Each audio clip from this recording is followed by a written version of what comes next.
Sejumlah pengusaha di jalur Yogyakarta Gunung Kidul resah dengan praktek penipuan modus mengatasnamakan proyek PUPR. Sejumlah pengusaha diminta mentransfer uang dengan alasan pengurusan AMDAL lalu lintas.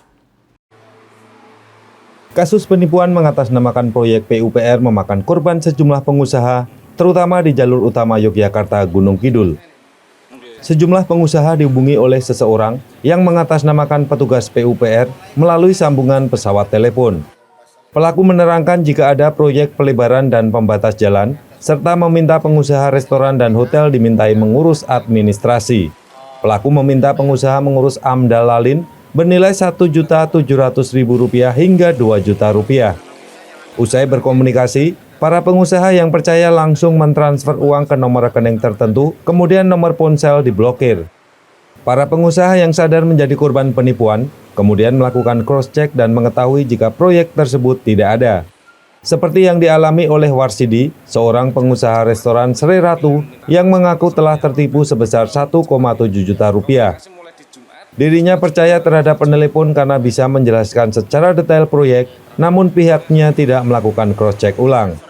Korban kemudian berkoordinasi dengan rekan pengusaha dan mendapati banyak pengusaha dihubungi pelaku namun belum mentransfer uang.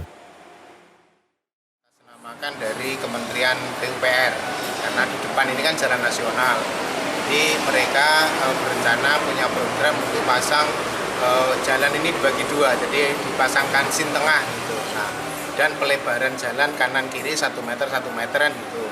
Nah, kemudian dari pihak PUPR itu menawarkan bahwa kami tentu punya pelanggan yang dari arah barat ada bis kendaraan, itu kan berarti kita perlu bukaan atau U-turn kan gitu. Nah, tentu kami berkepentingan itu. Nah, mereka kemudian menawarkan untuk dibuat AMDAL lalin. Dia juga mengirimkan ke kami itu ada gambar perencanaannya ya, gambar desainnya gitu. Nah, kemudian dia menawarkan untuk membuat AMDAL lalin. Nah, secara logika kita sebagai orang bisnis kan itu kan memang kita butuh itu gitu. Ya, kita butuh AMDAL itu atau bukaan U-turn itu supaya bus yang dari barat atau yang masuk ke kita itu tidak harus mutar jauh. Nah, dari situ kemudian kami ditawarkan bahwa mau mengurus sendiri atau diuruskan kolektif gitu, bahasanya gitu. Kemudian kami kan tidak mau repot juga, ya udah diurus saja kolektif gitu. Nah, kemudian karena waktu itu hari Jumat, saya juga waktunya sudah sore, kemudian dilanjutkan, saya bilang dilanjut Senin saja. Nah, Senin itu kemudian kami dihubungi lagi setengah hari itu bahwa proses itu sudah diproses, kemudian saya tanya biayanya, dia menyebutkan biaya dan pilihan. Nah, kemudian ya kami tanyakan bagaimana cara membayarnya, kemudian dia mengirimkan nomor rekening, ya toh, dan kemudian kami bayar kan begitu. Nah, yang kami curiga lagi kan kemudian di sorenya, nah dia minta tambahan lagi, untuk tambahan untuk bahwa ini tambahan tiang lampu dan sebagainya itu perlu tambah biaya kan begitu. Nah, disitulah saya curiga, kemudian saya konfirmasi di grup kami di forum komunikasi Humas Kominfo Gunung Kidul. Kemudian saya cross check juga ada teman di PUPR di depan ini kan kebetulan kantor arsip PUPR ya, bidang SDA.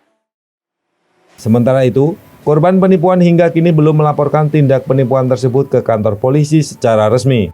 Namun korban telah berkoordinasi dengan petugas kepolisian agar kejadian serupa tidak terjadi kepada pengusaha lainnya. Dari Gunung Kidul, Kismaya Wibowo, iNews melaporkan.